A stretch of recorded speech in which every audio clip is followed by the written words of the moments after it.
Fundo cinza com retângulos amarelos e vazados. Direito à educação para além do acesso. O que é possível fazer na escola? Olá, gestores e gestoras da Rede Municipal de Ensino de São Paulo. Tudo bem? Meu nome é Silvana Drago, fui supervisora da Rede Municipal de Ensino e diretora da Divisão de Educação Especial. Branca de cabelo loiro curto. Também atuei na Secretaria Municipal da Pessoa com Deficiência e Mobilidade Reduzida como coordenadora geral de projetos de inclusão. Atualmente, sou membro do Conselho Municipal de Educação e participo do grupo de pesquisa na FEUSP Políticas em Educação Especial. É uma grande honra estar aqui para discutir com vocês um tema tão relevante como o direito à educação. Uma lousa interativa exibe slides referentes ao tema. Como sabemos, o acesso à educação é um direito fundamental, reconhecido nas diversas legislações e documentos nacionais e internacionais. Para que esse direito efetivamente seja cumprido, não podemos nos contentar em disponibilizar vagas nas escolas. É preciso ir além, promover transformações significativas na escola que se quer para todos. Daí a escolha do tema, direito à educação, para além do acesso. E aí, vocês vejam o que é possível fazer na escola. E eu coloquei reticências, porque não é um ponto final. É algo para a gente pensar quais são, de fato, as nossas possibilidades. E o objetivo aqui hoje é explorar brevemente alguns conceitos, princípios, diretrizes, paradigmas que tratam sobre essa temática e suscitar algumas problematizações que possam contribuir para a reflexão de como a escola pode avançar na gestão pedagógica, na perspectiva da educação inclusiva. Direito à educação é um direito humano, fundamental. Por isso, selecionei essa frase. Todos os seres humanos têm direito à educação. Essa frase está no artigo 26 da Declaração Universal dos Direitos Humanos de 1948 e ratificada por muitos tratados internacionalmente. Esse direito não se limita ao acesso, mas também inclui a garantia da permanência, assegurada a participação, o desenvolvimento e a aprendizagem. É importante ressaltar que a garantia do acesso, embora reconhecidamente tenha sido grande avanço em nosso país, é apenas um passo, ou o primeiro passo para a efetivação desse direito fundamental. Aqui, nesse próximo slide, eu trago um questionamento. Direitos humanos para todos? A tirinha de Alexandre Becker, ilustrador e criador do personagem Armandinho, traz um alerta para a questão dos direitos humanos. Na cena, vemos o personagem Armandinho perguntando à sua mãe se direitos humanos não são para todos os seres humanos. O espanto, a indignação do Armandinho trazem à tona que, embora os direitos humanos, parte das nossas aspirações, buscas, projetos e sonhos, constantemente afirmados e exaltados em tantos documentos e legislações nacionais e internacionais, são ao mesmo tempo, até com uma certa naturalização, negados ou violados para determinados indivíduos ou grupos sociais, por desconsiderar a sua humanidade. Mas o que pode a educação? O que diz a legislação? E aqui nós vamos ter o Manifesto dos Pioneiros, que pode nos ajudar a pensar sobre essa busca de qualidade na educação, sobre o direito à educação. Aqui eu vou ler para vocês toda a profunda renovação dos princípios que orientam a marcha dos povos precisa acompanhar-se de fundas transformações no regime educacional. As únicas revoluções fecundas são as que se fazem ou se consolidam pela educação. E é só pela educação que a doutrina democrática, utilizada como um princípio de desagregação moral e de indisciplina, poderá transformar-se numa fonte de esforço moral, de energia criadora, de solidariedade social e de espírito de cooperação. O Manifesto dos Pioneiros da Educação Nova, de 1932, pode nos ajudar a compreender a expectativa do que pode a educação. Desde então, Outros manifestos e posicionamentos pelo direito à educação foram organizados, influenciando o marco regulatório brasileiro. Observa-se que a legislação brasileira evoluiu na direção da garantia do direito à educação, até a sua consagração como direito público subjetivo na Constituição Federal de 1988. Inicialmente garantida apenas para o ensino fundamental e posteriormente expandida para a educação infantil e ensino médio, a partir da Emenda Constitucional 59 de 2009. Essas garantias direcionam para duas ênfases distintas. Uma, a expansão da escolarização e a outra, a afirmação da construção de uma educação escolar comum a todos, na perspectiva da afirmação da igualdade. Foto em preto e branco da Câmara dos Deputados com Sim, os políticos em celebração. A nossa Constituição Federal de 88 consagrou a educação como um direito público subjetivo e inalienável de todo cidadão que vive no nosso país. Motivo de muita comemoração, mas nem todos os grupos de interesse se sentiram totalmente contemplados. O artigo 6º, por exemplo, da Constituição, estabelece que a educação é um direito social, juntamente com outros direitos, como a saúde, a alimentação, o trabalho, a moradia, o transporte, o lazer, a segurança, a previdência social e a proteção à maternidade e à infância. Além disso, a Constituição prevê que a educação deve ser oferecida de forma gratuita e obrigatória pelo Estado para a população entre 4 e 17 anos de idade, conforme estabelecido pela Lei de Diretrizes e Bases da Educação Nacional. Portanto, todas as pessoas têm direito à educação, independentemente de sua condição social, étnica, econômica, cultural, física, sensorial ou intelectual. É importante a gente pensar que, em 1930, a maioria do povo brasileiro não frequentava a escola. Não tinha escola para ninguém, muito menos para as pessoas com deficiência. Então, essas pessoas eram destinadas a ficar nas suas casas ou internadas em alguma instituição.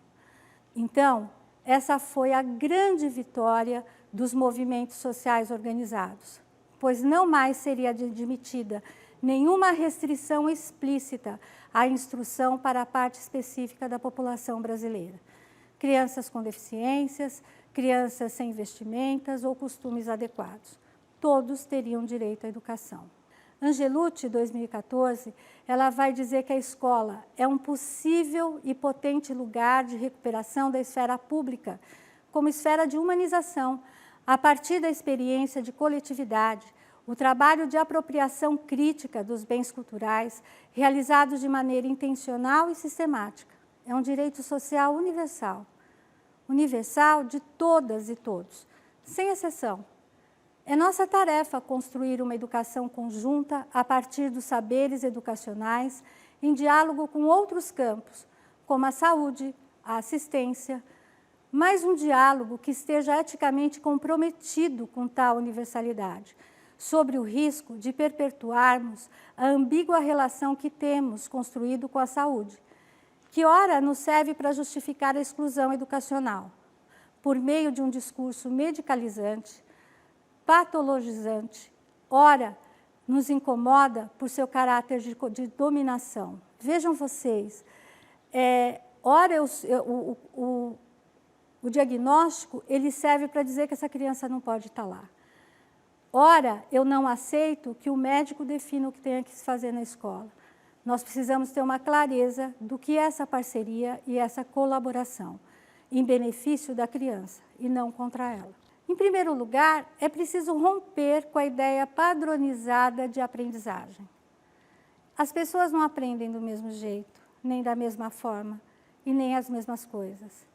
É preciso ousar, é preciso criar, ter formas mais diferenciadas de ensino, que coloquem desafios estimulantes para todos os estudantes, não só os estudantes com deficiência. Certamente a gente precisa de certos procedimentos, obrigatoriamente, que devem ser garantidos, tais como fazer busca ativa para assegurar o acesso de todas e todas as crianças, jovens e adultos à escola, acolher os estudantes, as suas famílias, Acolher as professoras e professores para a busca de solução das dificuldades enfrentadas no processo de ensino, organizar espaços e tempos que assegurem momentos para o planejamento, a avaliação e a articulação das ações desenvolvidas na escola, bem como para o estudo, a formação de todos os profissionais que atuam na escola, prover recursos materiais, tecnológicos e de acessibilidade, instalar o atendimento educacional especializado na unidade educacional, solicitar, quando necessário, serviços de apoio para o estudante para garantir a inclusão na escola, além dos procedimentos previstos na política educacional.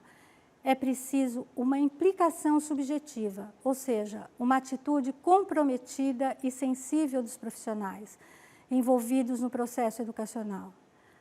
Voltolini, ele vai falar também, e ele ressalta que essa implicação subjetiva é talvez o maior desafio e certamente o mais difícil de ser enfrentado por todos nós. Como a diferença vem sendo acolhida na escola? A gente precisa pensar nisso. Como é que ela vem sendo acolhida, né? Muitas vezes, a representação que temos de determinados indivíduos ou grupos sociais constituem nossas crenças e definem o nosso olhar e as ações em relação às pessoas.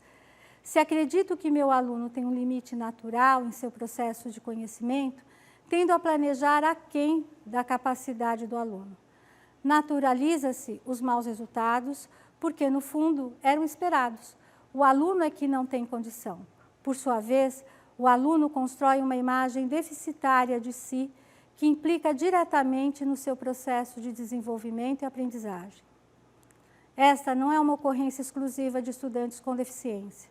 Temos muitos estudantes que, embora não tenham nenhuma deficiência, apresentam os mesmos comportamentos provocados por esse círculo vicioso. No caso específico da pessoa com deficiência, a crença de que a pessoa não tem capacidade faz com que elas sejam tratadas como incapazes. Incapazes de produzir, de trabalhar, de aprender, de amar, de cuidar, de sentir. Para um determinado conhecimento, a condição biológica passa a ser determinante para justificar a baixa expectativa acadêmica da escola em relação ao estudante. Essa concepção afeta não só os professores, mas também a família, levando a acreditar que o pouco investimento na aprendizagem é algo natural e esperado.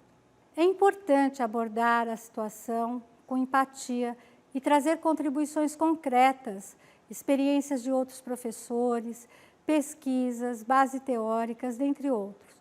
Oferecer apoio e encorajar as iniciativas dos professores, das professoras, em relação a esses estudantes. De fato, os estudantes provocam o não saber.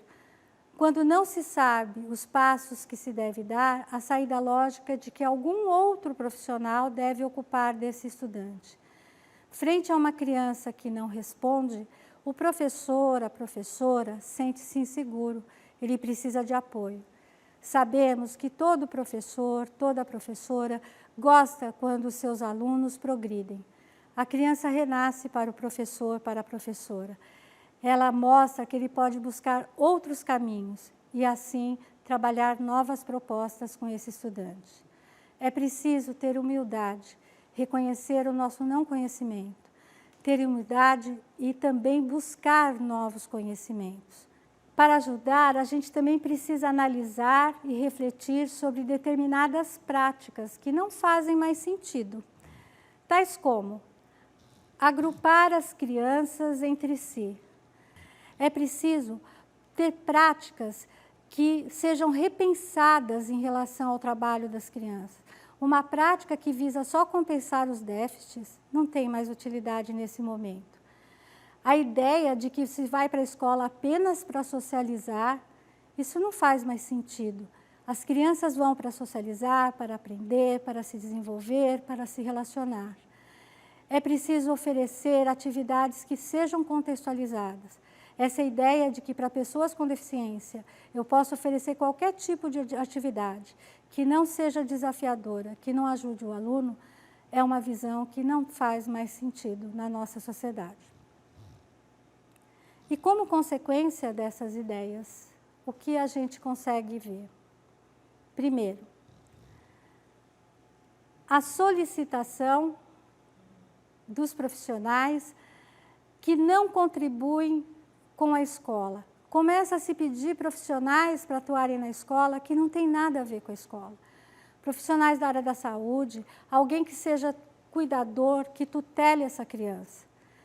Efetivamente, isso não faz sentido. Há uma deturpação também da função dos profissionais que atuam no serviço de educação especial, achando que eles são os únicos responsáveis pela educação e pela aprendizagem desses estudantes. Como consequência, começa a se entender, achar que a criança tem que ficar numa classe especial, no ensino segregado, que o professor da classe comum, ele tende a acreditar que ele não é o profissional mais indicado para ensinar os alunos com deficiência. As famílias saem do ensino e da escola dependentes, inseguras quanto à perspectiva de futuro de seus filhos. Existe uma desqualificação do ofício de ser professor e, por consequência, uma desqualificação da escola. Que aí todo mundo acha que pode falar de como a escola pode funcionar. Um juiz, um promotor, um médico, e tira o poder de que quem pode falar sobre a escola é o educador, é o pedagogo, são os professores. Poderíamos, será, nos interessar sem valor médico, restaurador pelas pessoas com deficiência? Essa é uma pergunta muito individual, que cada um de nós deveria pensar e responder com muita sinceridade. Como a gente pode melhorar? Como a gente pode avançar, olhar para essas pessoas na sua potencialidade?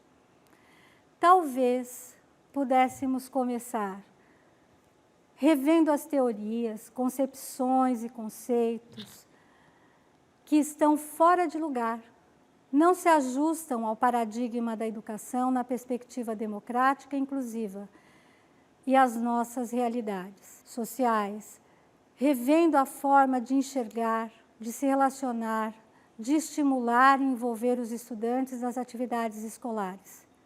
Talvez pudéssemos começar conhecendo os dados e o perfil dos estudantes. Talvez pudéssemos começar analisando os resultados de aprendizagem, experimentando as novas formas de ensinar, reconhecendo o direito à vida, o acesso ao conhecimento e o diálogo entre as diferenças humanas, sem torná-los processo de desigualdade. Eu acho que não há escola transformadora, isolada. Não há transformação sem construção de parcerias e redes. E com a frase do mestre Paulo Freire, eu queria encerrar o nosso encontro de hoje. Eu queria dizer, ele diz o seguinte: a melhor maneira que a gente tem de fazer possível amanhã alguma coisa que não é possível de ser feita hoje, é fazendo hoje aquilo que hoje pode ser feito. Mas se eu não fizer hoje aquilo que hoje pode ser feito e tentar fazer hoje aquilo que hoje não pode ser feito, dificilmente eu faço amanhã aquilo que hoje não pude fazer. E o Paulo Freire, ele nos faz um convite para realizar algo que atualmente é complexo e ainda pode parecer muito difícil.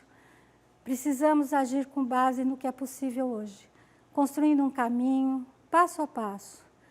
A ação presente é fundamental para construir as ações necessárias para alcançar os nossos objetivos futuros. Ao afirmar que a melhor maneira de fazer algo possível amanhã é fazer o que é possível hoje.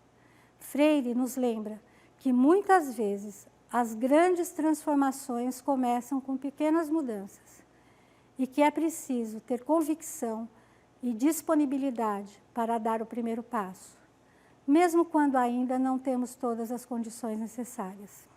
Bem, e por aqui eu vou encerrando, agradecer a vocês e espero até o próximo vídeo. Até logo. Obrigada. Fundo Branco e o Brasão da cidade de São Paulo. Educação. Audiodescrição. Núcleo de Acessibilidade Flicts.